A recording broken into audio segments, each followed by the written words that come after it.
Hello students, so my name is Anshul Jaiswal and I am a faculty of physics and chemistry, that is physical sciences. Physical sciences consist of two subjects, that is physics and chemistry. So I teach both of them. So in this lecture I will talk about the physics subject for class 11th.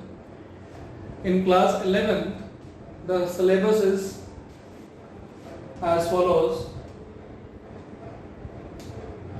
So in class 11 अगर हम syllabus की बात करें तो हमारा जो syllabus है वो आपका 10 यूनिट्स में बटा हुआ है, as you can see in the CBSE syllabus.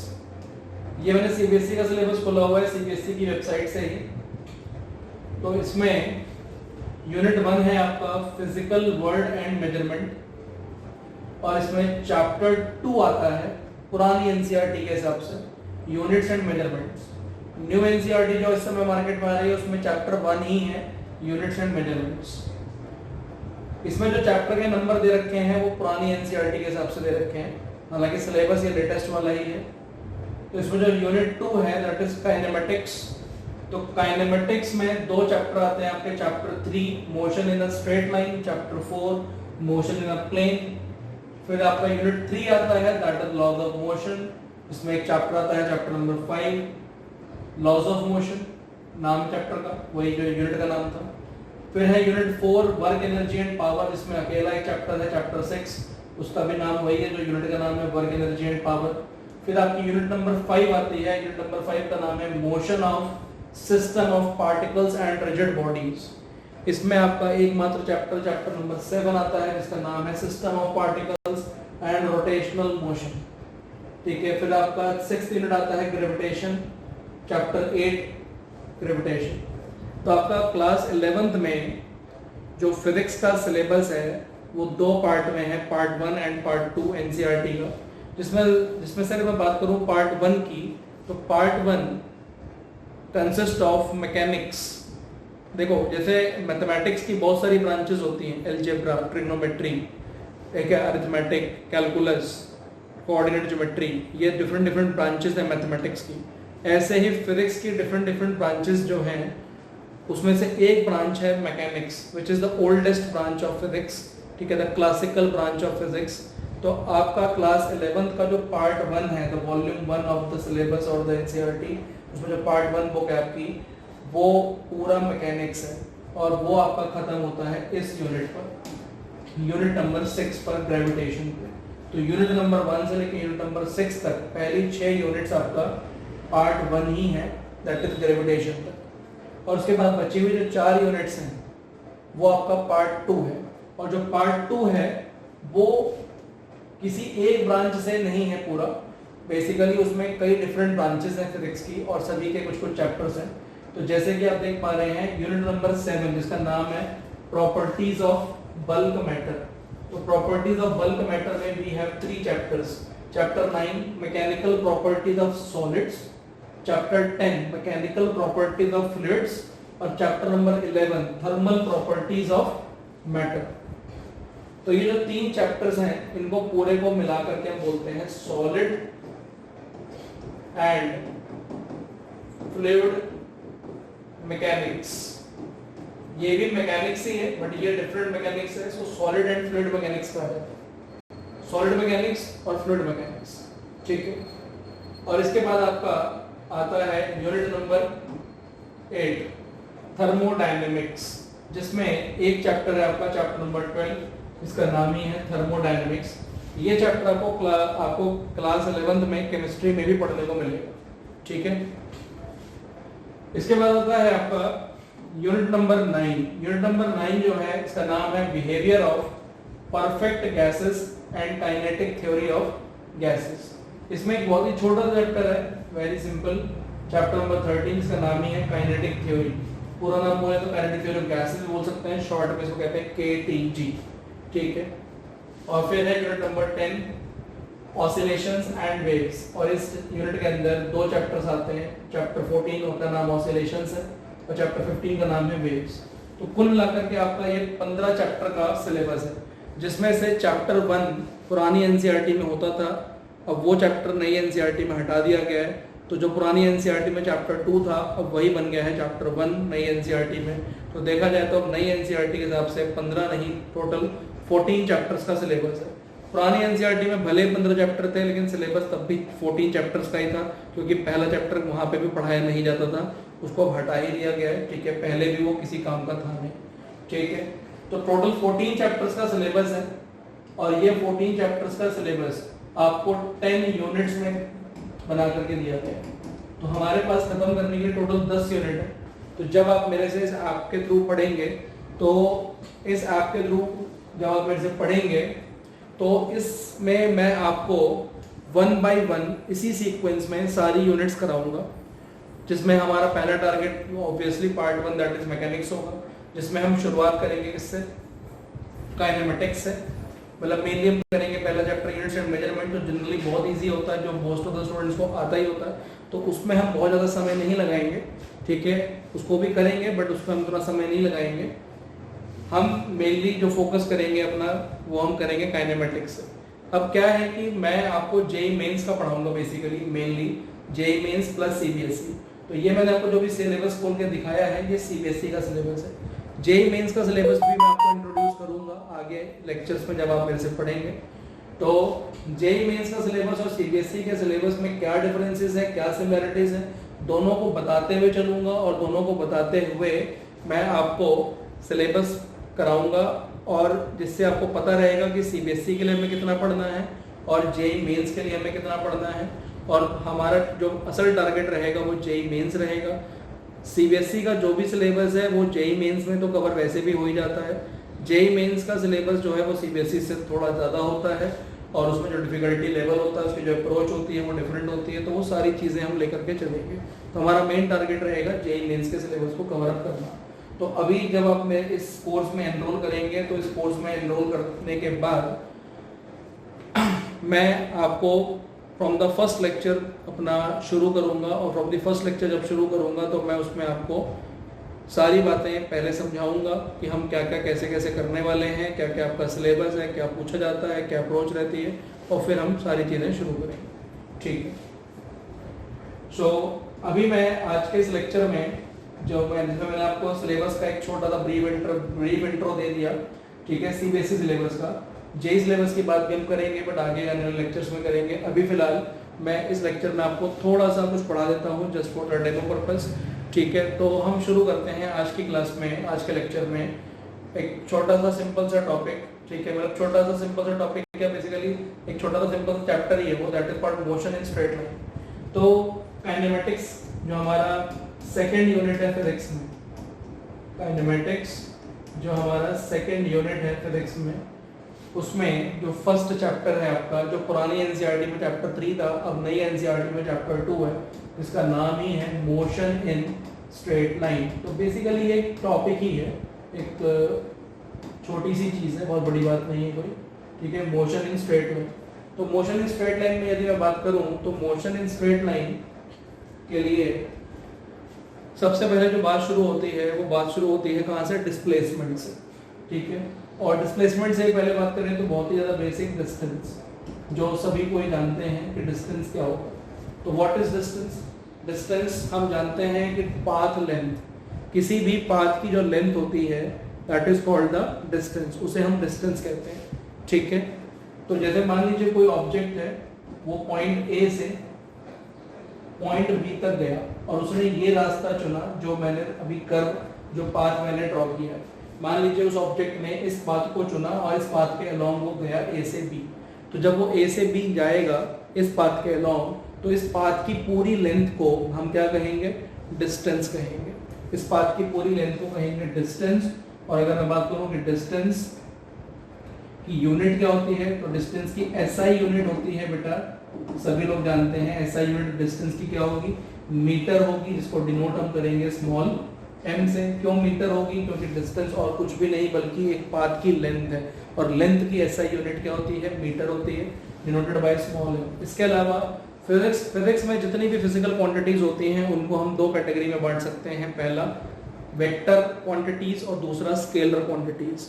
तो हम सभी जानते हैं कि वेक्टर क्वांटिटीज क्या होती हैं। Vector quantities are those quantities which has magnitude as well as direction, जिनके पास मैग्नीट्यूड भी होता है और डायरेक्शन भी होता है। लेकिन केवल बात इतनी सी नहीं होती, बात और भी कुछ होती है, ठीक है। वो बात क्या है वो मैं आपको वेक्टर्स के टॉपिक में बताऊंगा, बट अभी फिलहाल के लिए हमारा काम इतने से चल जाएगा कि वेक्टर क्वांटिटी क्या होती है। Vector quantities are those quantities which has magnitude as well as direction, ठीक है। एंड स्केलर क्वांटिटीज वो होती हैं जिनके पास सिर्फ मैग्नीट्यूड यानी कि वैल्यू होता है पर कोई डायरेक्शन नहीं होता, ठीक है। एग्जाम्पल के तौर पे मास, लेंथ, टाइम, ठीक है, इन सभी चीज़ों के पास वैल्यू तो है, मैग्नीट्यूड तो है, बट इस पर कोई डायरेक्शन नहीं होता। तो ये सारी क्वांटिटीज स्केलर क्वांटिटीज हैं। लेकिन जैसे कि वेलोसिटी, एक्सेलरेशन, मोमेंटम, फोर्स, ये सारी क्वांटिटीज कैसी क्वांटिटीज हैं? ये सारी क्वांटिटीज एक ऐसी क्वांटिटीज है जिनके पास मैग्नीट्यूड के साथ साथ डायरेक्शन भी होता है, ठीक है। तो इनके पास मैग्नीट्यूड और डायरेक्शन दोनों हैं, तो इसलिए ये क्या है? Vector quantities, right. तो डिस्टेंस की ऐसा यूनिट होती है मीटर, और डिस्टेंस एक स्केलर क्वांटिटी है। अगर मैं वेक्टर और स्केलर की डेफिनेशन से कैटेगराइज करूं तो स्केलर क्वांटिटी है ऑन डिस्टेंस, ठीक है। तो डिस्टेंस एक स्केलर क्वांटिटी ऐसा यूनिट हो गई मीटर, और इसका डेफिनेशन होता है कि the length of the path, that is the path length covered by an object is called distance, ठीक। इसके अलावा डिस्टेंस का नेचर यानी कि डिस्टेंस का साइन क्या हो सकता है? तो भाई डिस्टेंस जो हो सकता है वो जीरो हो सकता है या फिर पॉजिटिव हो सकता है। डिस्टेंस कैन बी जीरो और positive. Distance can be zero only when the object is at rest. जब ऑब्जेक्ट रेस्ट पे होगा, मूव ही नहीं करेगा, तो डिस्टेंस तो जीरो ही होगा। तो डिस्टेंस ज्यादा से ज्यादा जीरो हो सकता है, ठीक है ना, पर नेगेटिव नहीं हो सकता। लेकिन जब भी कोई बॉडी कुछ डिस्टेंस ट्रेवल करेगी तो वो डिस्टेंस हमेशा पॉजिटिव ही लिया जाएगा, ठीक है। तो यानी कि डिस्टेंस की सिर्फ दो ही चीजें हो सकती हैं, या तो डिस्टेंस होगा ही नहीं यानी कि जीरो, और होगा तो पॉजिटिव होगा, दैट इज पॉजिटिव डिस्टेंस। तो नेगेटिव डिस्टेंस जैसी कोई चीज नहीं होती, वो सेंसलेस बात है, ठीक है। तो डिस्टेंस जीरो होता है और पॉजिटिव होता है। ये होगी सारी बातें डिस्टेंस के बारे में। Now let's talk about displacement. तो जब मैं आपको पढ़ाऊंगा, जो आप स्पोर्ट्स में एनरोल करेंगे, तो सिर्फ ऐसा ही नहीं कि मैं बताता चलूंगा, समझाता चलूंगा और आप खुद से नोट करते चलोगे। खुद से आपको जो नोट करना है तो आप करोगे ही, लेकिन मैं आपको सारी चीजें साथ साथ डिक्टेट भी करते हुए चलूंगा, सारी चीजें लिखवाते हुए चलूंगा, और आपको नोट्स भी प्रोवाइड करूंगा, अपने हैंड रिटन नोट्स भी, ठीक है, जहां भी जरूरत होगी। But most of the time मैं डिक्टेट करके आपको लिखवा दिया करूंगा सारी चीजें, ठीक है। सो अब हम बात करते हैं डिस्प्लेसमेंट। तो व्हाट इज डिस्प्लेसमेंट? तो अगर बात करें डिस्प्लेसमेंट की, तो डिस्प्लेसमेंट डिस्टेंस जैसी ही चीज है, बस फर्क इतना है कि जैसे पहले मैंने लिया था कि एक ऑब्जेक्ट ए से बी गया, इस पाथ को कवर करके इस पाथ के अलोंग गया, तो इस पाथ की जो भी लेंथ होगी वो डिस्टेंस होगी। लेकिन किन्हीं भी दो पॉइंट्स के बीच में जो शॉर्टेस्ट स्ट्रेट लाइन डिस्टेंस होता है, शॉर्टेस्ट स्ट्रेट लाइन डिस्टेंस होता है, उसे हम क्या कहते हैं? इसे हम डिस्प्लेसमेंट कहते हैं। तो शॉर्टेस्ट स्ट्रेट लाइन डिस्टेंस को कहा जाता है डिस्प्लेसमेंट। तो मैंने ये जो एक स्ट्रेट लाइन बनाई है ए से लेकर बी तक, this is the shortest path between these two points A and B, and this shortest path is called displacement. इसे क्या कहा जाएगा? ए और बी के बीच का डिस्प्लेसमेंट कहा जाएगा। इसके अलावा डिस्प्लेसमेंट एक वेक्टर क्वांटिटी भी होती है, ठीक है, मतलब डिस्प्लेसमेंट एक वेक्टर क्वांटिटी होती है। अगर बात करें कि ये स्केलर है, ये वेक्टर, तो ये वेक्टर क्वांटिटी है। और अगर वेक्टर क्वांटिटी है तो इसके पास डायरेक्शन भी होगी, और डायरेक्शन की अगर हम बात करें तो डिस्प्लेसमेंट का डायरेक्शन हमेशा इनिशियल पोजीशन से फाइनल पोजीशन की तरफ होता है, यानी कि from initial to final position, ठीक है। तो इसकी डायरेक्शन हमेशा इनिशियल से फाइनल पोजीशन की तरफ होती है। अगर ऑब्जेक्ट मान लो ए से स्टार्ट करके बी पे गया तो इनिशियल पोजीशन ए हुई और फाइनल पोजीशन हुई बी, तो ए से बी की तरफ जो वेक्टर बनेगा, जो एरो बनाएंगे, वो इसके डायरेक्शन बताएगा। तो डिस्प्लेसमेंट की डायरेक्शन बेटा होती है इनिशियल टू फाइनल पोजीशन की तरफ, ठीक है। इसके अलावा इसकी एसआई यूनिट, क्योंकि है तो ये भी एक तरह का लेंथ थी, तो इसकी एसआई यूनिट भी क्या होगी? मीटर ही होगी। इसकी एसआई यूनिट भी क्या होगी? Metre. Now let's talk about the nature of displacement. तो जो डिस्प्लेसमेंट का नेचर होता है वो तीन तरह का हो सकता है। डिस्प्लेसमेंट जो है वो हमारे लिए पॉजिटिव भी हो सकता है, नेगेटिव भी हो सकता है और जीरो भी हो सकता है। अब पॉजिटिव कैसे? तो भाई डिस्प्लेसमेंट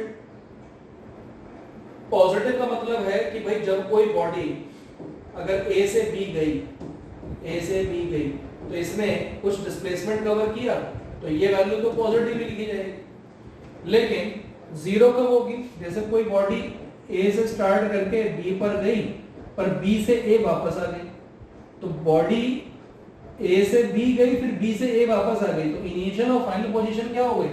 सेम हो गई। जब इनिशियल और फाइनल पोजीशन दोनों सेम हो गए तो इसका मतलब डिस्प्लेसमेंट क्या हो गया?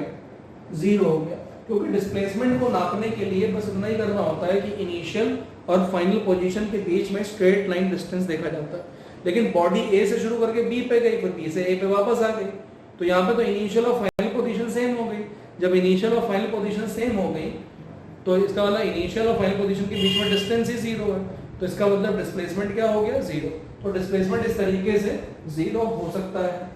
लेकिन नेगेटिव कब हो सकता है? नेगेटिव देखो ऐसे हो सकता है कि जैसे मान लो ये कार्टेशियन प्लेन है और इसमें ये ओरिजिन है, ओरिजिन से बॉडी स्टार्ट करती है अपने मोशन को और वो पॉजिटिव एक्स एक्सिस के अलोंग जाती है पॉइंट ए तक, ठीक है।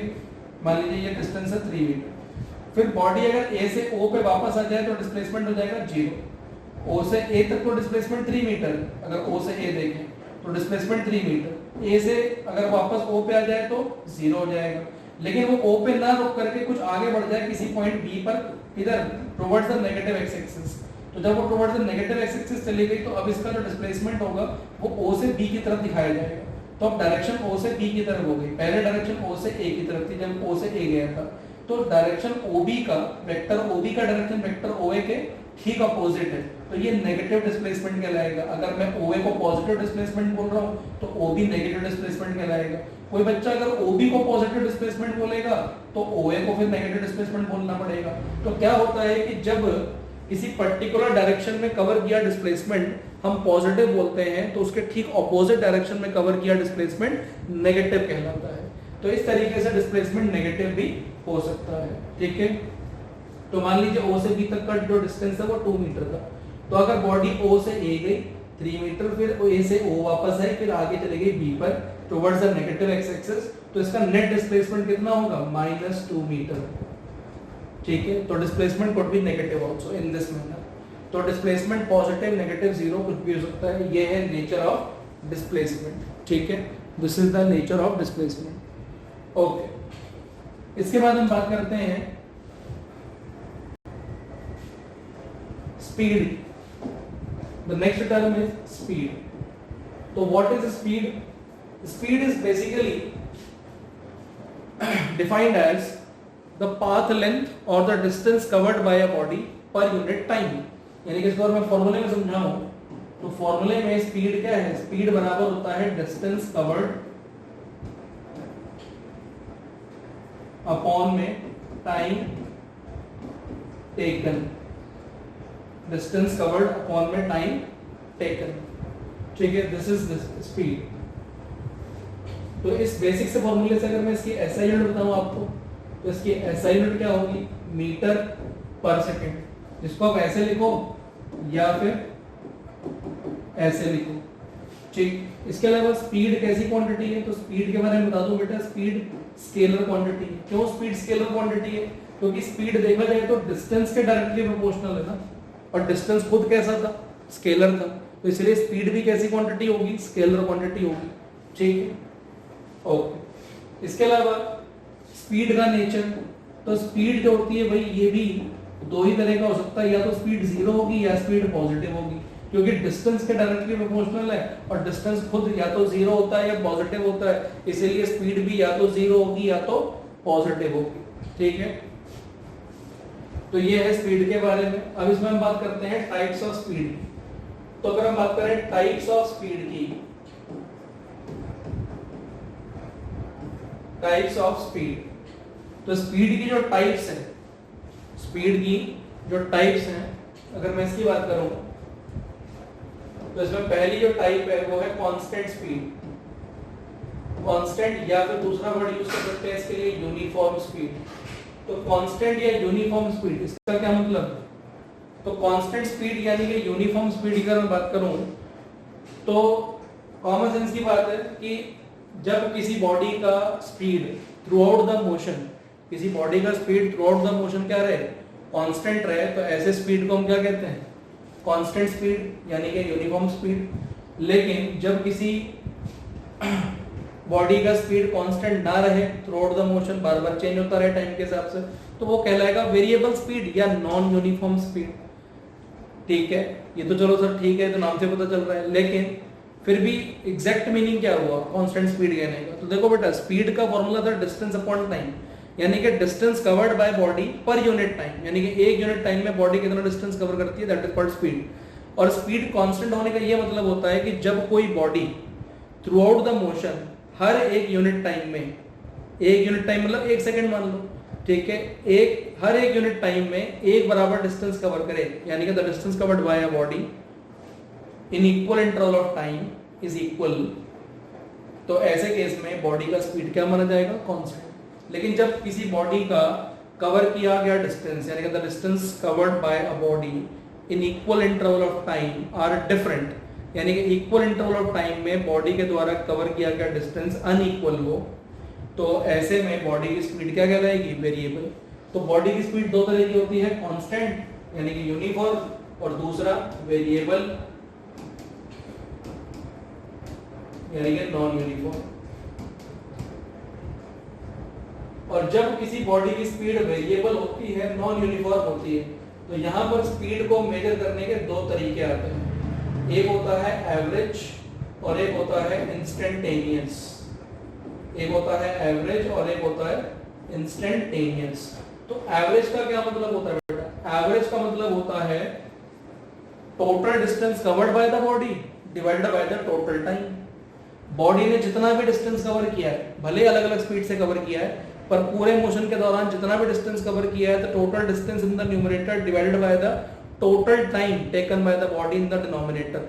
ठीक है, this will give you, this measurement will give you the average speed. ये आपको एवरेज स्पीड दे देगा। तो देखा जाए तो एवरेज स्पीड का फॉर्मूला वही होता है जो मेनली स्पीड का फॉर्मूला होता है। ठीक है, लेकिन बात करते हैं इंस्टेंटेनियस स्पीड की। तो इंस्टेंटेनियस स्पीड का मतलब, इंस्टेंटेनियस स्पीड का मतलब होता है the value of the speed at a particular instant. एक पर्टिकुलर इंस्टेंट पे यानी कि एक पर्टिकुलर क्षण पे, ठीक है, बॉडी का स्पीड क्या है, ठीक है, उसको क्या कहते हैं, उसको कहते हैं इंस्टेंटेनियस स्पीड, उसे इंस्टेंटेनियस स्पीड कहते हैं।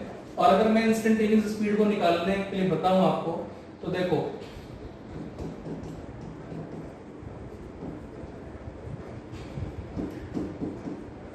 इंस्टेंटेनियस स्पीड अगर मैं बताऊं आपको तो कैसे निकालेंगे। इंस्टेंटेनियस स्पीड के लिए हम बॉडी के द्वारा कवर किया गया टोटल डिस्टेंस लेंगे। तो सपोज मैंने इसको डिनोट कर दिया डेल्टा एक्स से, और जो भी टाइम लगा है डिनोट कर दिया मैंने डेल्टा टी से।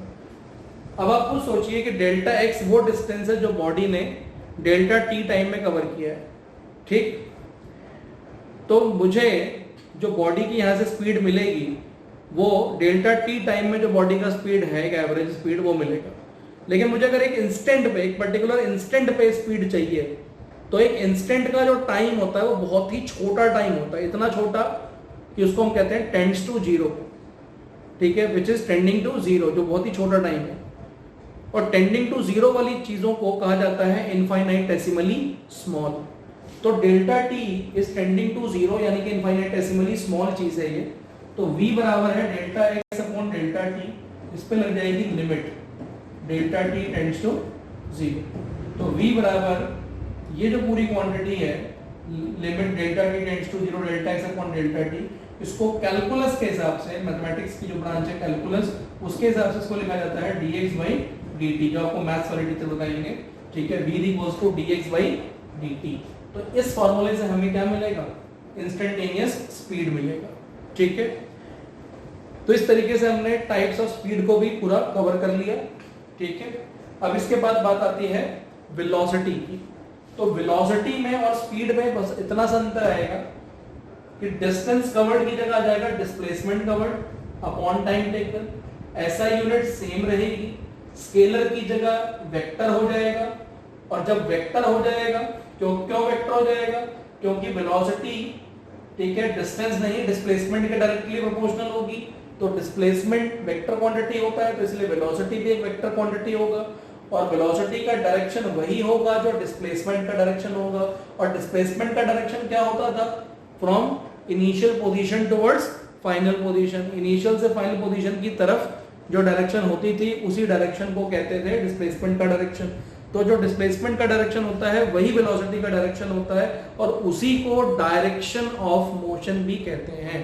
उसी को क्या कहते हैं? डायरेक्शन ऑफ मोशन कहते हैं। ठीक, तो इसके अलावा जैसे स्पीड का नेचर देखा कि जीरो और पॉजिटिव हो सकता है, वेलोसिटी का नेचर तीन तरह का हो सकता है, जीरो, पॉजिटिव और नेगेटिव। और वो इसीलिए क्योंकि डिस्प्लेसमेंट के डायरेक्टली प्रोपोर्शनल है वेलोसिटी, और डिस्प्लेसमेंट खुद जीरो, नेगेटिव, पॉजिटिव तीनों हो सकता है, इसलिए उसी हिसाब से वेलोसिटी भी जीरो, नेगेटिव, पॉजिटिव सब हो सकती है। ठीक है, और उसके बाद फिर टाइप्स ऑफ स्पीड की तरह ही टाइप्स ऑफ वेलोसिटी आता है, वो भी कांस्टेंट हो सकती है और वेरिएबल हो सकती है। और जब वेरिएबल होगी तो उसमें भी दो तरीके से कैलकुलेशन होती है, यानी कि वेरिएबल वेलोसिटी को दो तरीके से कैलकुलेट करा जा सकता है, या तो उसमें एवरेज वेलोसिटी की बात होगी या फिर उसमें इंस्टेंटेनियस वेलोसिटी की बात होगी। एवरेज वेलोसिटी बिल्कुल एवरेज स्पीड की तरह, ठीक है, उसका फॉर्मूला वही होता है जो वेलोसिटी का होता है।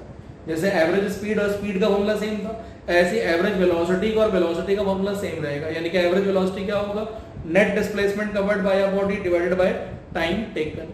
Net displacement covered by a body divided by time taken.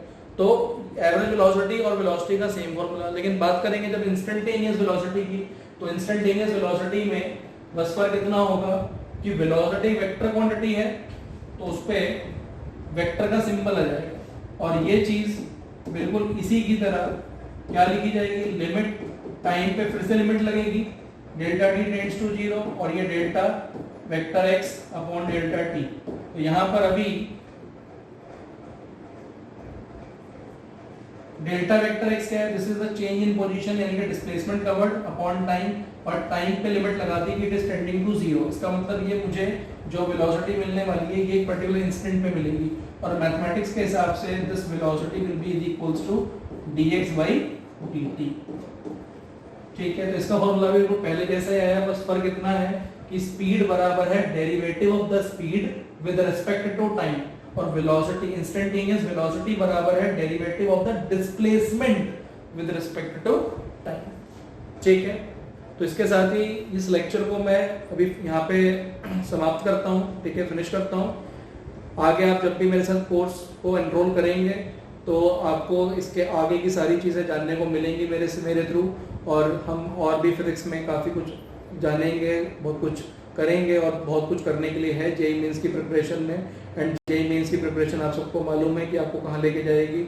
और जब मैं इस कोर्स को शुरू करूँगा तो पहले दिन आपको पूरा ओरिएंटेशन दूंगा, सब कुछ समझाऊंगा कि जेईई मेंस की प्रिपरेशन में हमें क्या करना है, कैसे करना है, क्यों करना है, ये प्रिपरेशन क्या है, किस बारे में है, एवरीथिंग। ठीक है, we will discuss everything. Okay.